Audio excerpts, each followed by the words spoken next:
Hey, welcome to The Explainer. Today we're going to talk about something that pretty much all of us go through.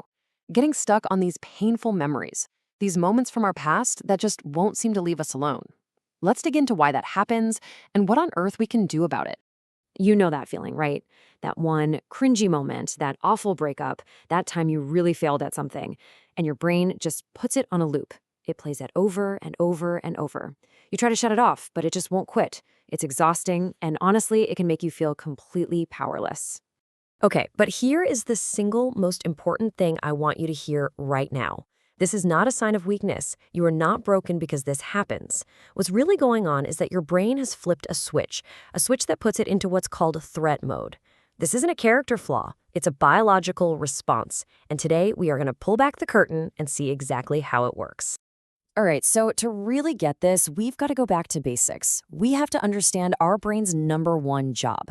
Now, we like to think our brain is here to make us happy, or to solve complex math problems, or come up with creative ideas. And it does all that, but that's not its core function. Fundamentally, your brain is a survival machine. Its main goal isn't to make you feel good, it's to keep you alive.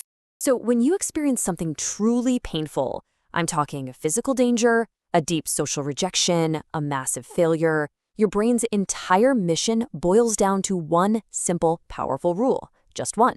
And that rule is don't let this happen again. That's it. That's the prime directive. So here's the play-by-play. First, the painful thing happens. Instantly, your brain sticks a giant, flashing red flag on that memory, marking it as critical information. It doesn't just store it anywhere. It puts it in a high-security, easy-access file for the future. And then, this is the part that drives us crazy, it hits rewind, over and over again. Not to torture you, it's desperately scanning that memory, looking for clues, for patterns, for anything it can use to stop that pain from ever coming back. Okay, so that survival instinct, it's literally baked into our biology, into the hardware of our brains. And understanding that hardware is the key to figuring out why a memory from 10 years ago can still feel like it just happened 10 seconds ago. So imagine your brain has these two, let's call them filing systems, right? On one hand, you've got the librarian. That's your hippocampus. The librarian is super logical, very organized. It files memories with a timestamp, a location, all the facts. It knows the story is in the past, that it's over. But then you've got the security guard, your amygdala. And the security guard, it doesn't care about facts or timelines. It files memories by one thing and one thing only, emotion and threat level. It's your internal alarm system. And this, right here, is the absolute crux of the issue. That security guard, your emotional brain, has zero concept of time. It literally cannot read a calendar. It can't tell the difference between a threat that happened when you were a kid and a threat that is happening right this second. To the amygdala, if the feeling is real, the danger is real, and the danger is now. So what happens? Something totally harmless in your day-to-day life, maybe a song, a smell, a certain phrase, triggers that old file.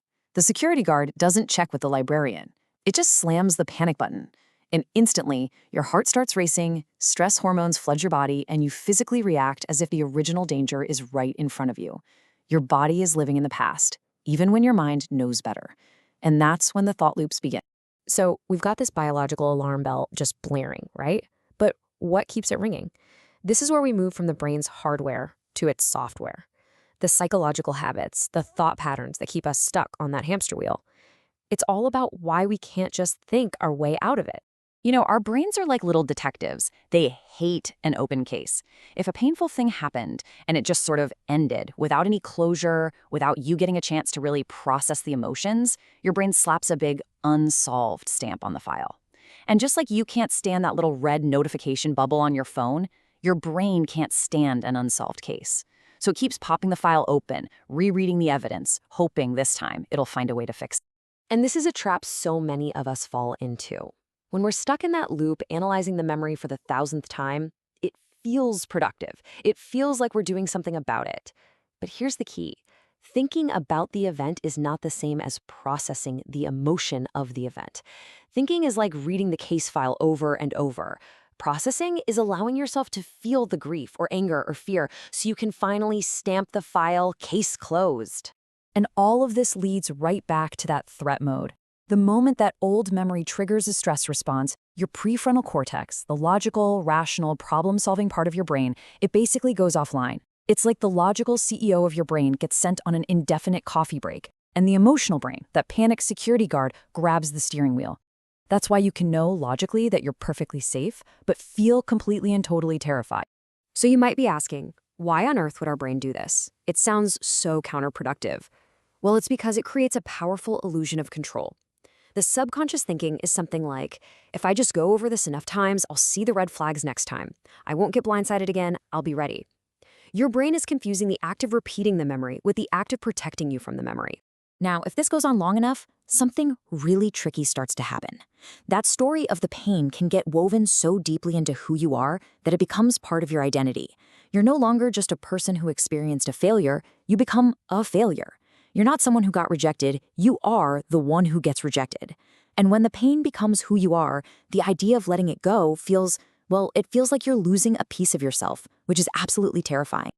Okay, so if thinking harder doesn't work and just telling yourself get over it is useless, then what do we do? Where's the way out? The path forward? It turns out, isn't about fighting your brain or overpowering the memory. It's about teaching your brain that it's finally, truly safe. So after all of that, the biology, the psychology, the loops, what's the real bottom line reason that you're stuck? What does this all boil down to? Just let that sink in for a second. Your brain isn't broken, it's not your enemy, it's not trying to torture you. All of this, the looping, the replaying, the intense physical reactions, it is all a deeply, deeply misguided attempt to keep you safe. It's not a bug, it's a feature, a protection feature that's just working way too hard. And shifting how you see the problem is the first real step to solve it. So the path out of this isn't about fighting your past. It's about calming your present. It's about doing things that actually regulate your nervous system, not just thinking happy thoughts. It's about learning how to create a feeling of physical safety in your own body, right here, right now. It's about finally processing the emotion instead of just analyzing the facts. And it's about consciously building a life and an identity that's bigger than your pain. And that's really the heart of it, isn't it? Letting go isn't about forgetting what happened. It's not about pretending it didn't hurt. It's about finally finishing the story. It's about sending a new, updated message to that hypervigilant security guard in your brain. A message that says, hey, thank you for trying so hard to protect me. I see you, but look around. The danger is over. We actually survived. We're safe now. And that, right there, might just be the message it's been waiting to hear all along.